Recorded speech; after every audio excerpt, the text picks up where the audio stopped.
Antes de comenzar, te recuerdo que cada libro tiene su propia lista de reproducción con capítulos perfectamente ordenados.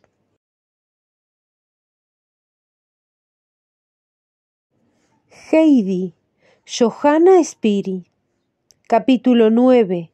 El señor Sesselmann se entera de hechos extraños.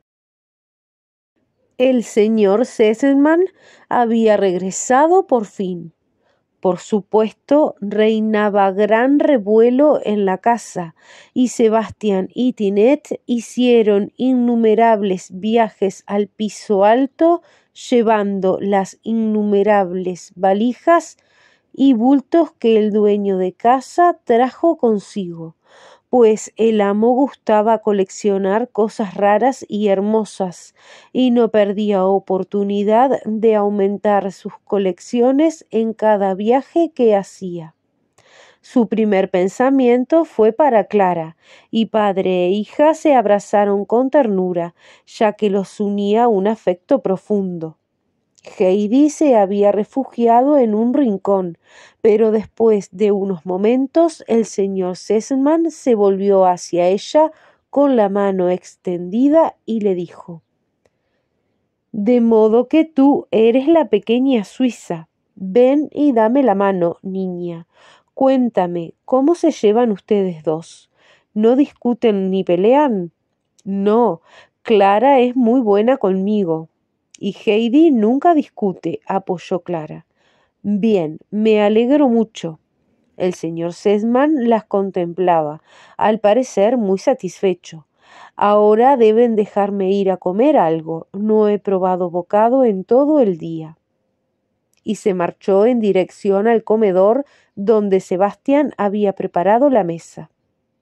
Allí lo aguardaba la Rottenmeier, deseosa de desahogarse con el dueño de casa, pero Sesselmann la saludó cordialmente y tomó asiento, aparentando no haber reparado en el ceño adusto del ama de llaves. Solo cuando hubo satisfecho su apetito, se dirigió a ella. «Bien, señorita, ¿qué sucede?», preguntó. La notó preocupada. «¿Pasa algo malo?» «Creo que Clara es muy feliz». «Señor Sesselmann», anunció el ama de llaves con voz grave, «hemos sido engañados miserablemente». «¿En qué forma, si me permite la pregunta?», inquirió el dueño de su casa, bebiendo un sorbo de vino con mucha tranquilidad. «Me refiero a esa niña, la compañera de Clara. Tratando de cumplir sus deseos sobre las condiciones que debía reunir la compañera de su hija, pensé que una niña suiza, simple y sumisa, era el ideal. Innumerables veces he oído alabanzas sobre el carácter y las costumbres de los habitantes de las montañas». «Bien, pero me imagino que hasta los niños suizos adolecerán de pequeños defectos», señaló él sonriendo.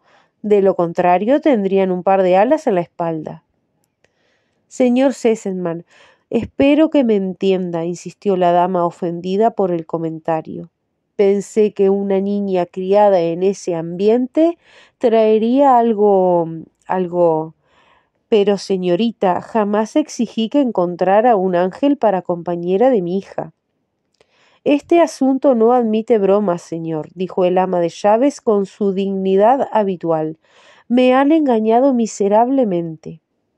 «Dígame exactamente por qué», pidió el dueño de casa, algo intranquilo. «No me pareció ver nada raro en la niña». «Pero si supiera lo que ha estado haciendo, qué modales y los animales que introdujo en esta casa durante su ausencia».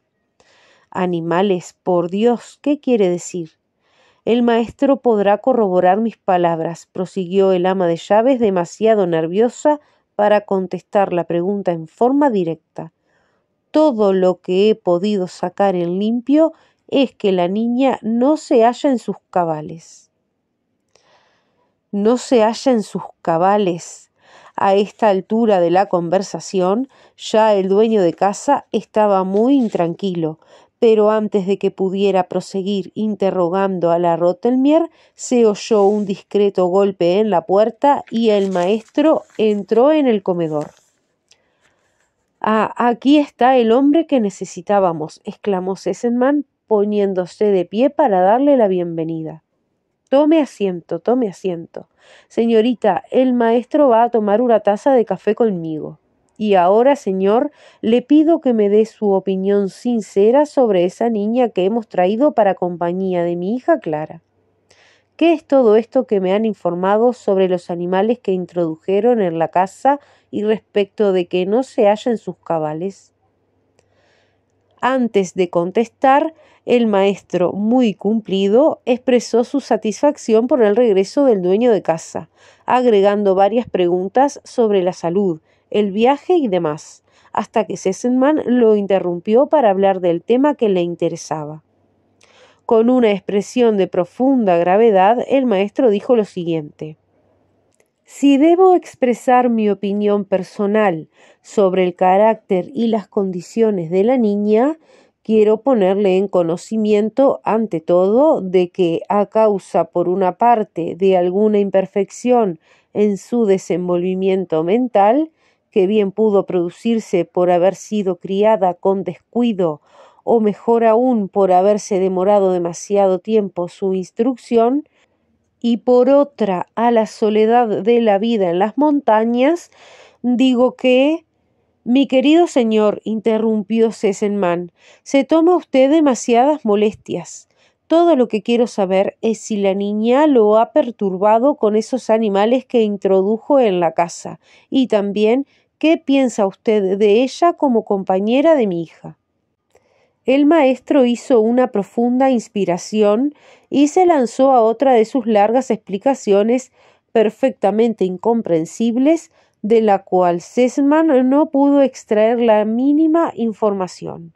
Por fin, al ver que era inútil seguir insistiendo, el dueño de casa lo interrumpió diciendo: «Bien, señor maestro, no se moleste más. Debo ir a conversar con mi hija». Y sin esperar respuesta, se marchó rápidamente de la habitación.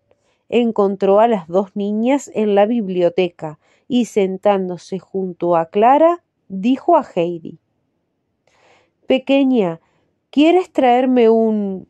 Espera un momento, tráeme un...».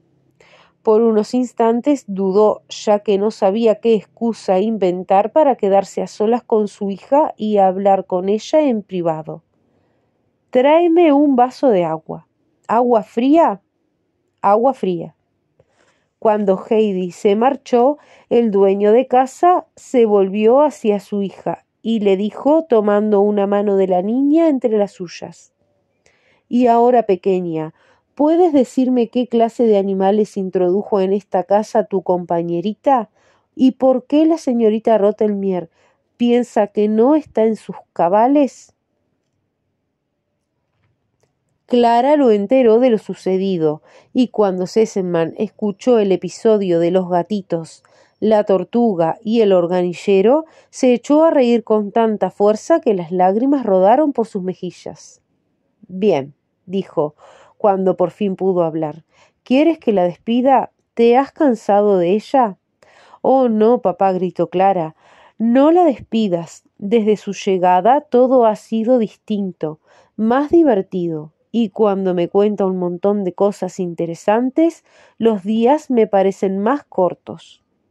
«Me alegro», aprobó él, contemplando a su hija con ternura. «Bueno, aquí regresa tu amiguita con el vaso de agua». «¿Es fresca, hija mía?» «Sí, es del pozo». «Pero tú no fuiste hasta el pozo, ¿verdad, Heidi?», preguntó Clara asombrada. «Sí, está bastante lejos, por eso demoré tanto. En el primero había tanta gente que seguí una cuadra más hasta el segundo. Allí también la gente se amontonaba, de manera que fui hasta otro más lejos. Me encontré con un caballero de cabellos blancos que mandó saludos al señor Sesemann». «Esa fue toda una aventura», comentó el dueño de casa riendo. «¿Y cómo se llama ese caballero?» «No lo sé. Se acercó a mí y me pidió un vaso de agua. Luego me preguntó para quién era el agua y le contesté que para usted. Entonces me dijo que le diera sus saludos y que esperaba que el agua le gustara. ¿Pero qué aspecto tenía? Sonreía muy bondadosamente. Tenía una gruesa cadena de oro con una piedra roja que colgaba en el medio. El puño de su bastón representaba una cabeza de caballo. «El doctor», exclamaron Clara y su padre al unísono. Luego ambos comentaron riendo la casualidad que quiso que Heidi se encontrara con el antiguo amigo de la familia. Esa noche la Rottenmeier se enteró de que la pequeña no sería despedida. Sesemann opinaba que no solo era perfectamente equilibrada, sino también inteligente y original, y por lo tanto deseaba que se la tratara como a otra hija más. Sus rarezas no deben considerarse maldades, señorita Rottenmeier, explicó. Por otra parte, si encuentra dificultad para manejarla, ya tendrá quien la ayude, porque mi madre se instalará en esta casa a corto plazo, y es una persona muy inteligente. Por supuesto, señor, contestó ella, pero le molestó la noticia de la visita de la madre del dueño de casa. Al cabo de 2 semanas, Sesemann debió prepararse para otro viaje a París. Consoló a su hija diciéndole que su abuelita estaría a su lado dentro de pocos días.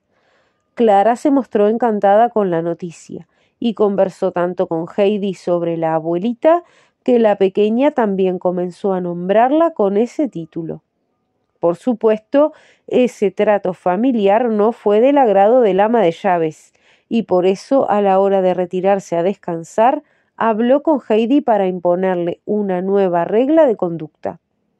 Adelaide, le dijo, no debes dirigirte a la señora Sesemann llamándola abuela. Debes decirle señora. ¿Comprendes? La pobre Heidi no comprendía, pero la Rottenmeier la miró de una manera que no se atrevió a pedir una explicación. Sin embargo, opinó que todas esas reglas para dirigirse a las distintas personas hacían su vida muy complicada.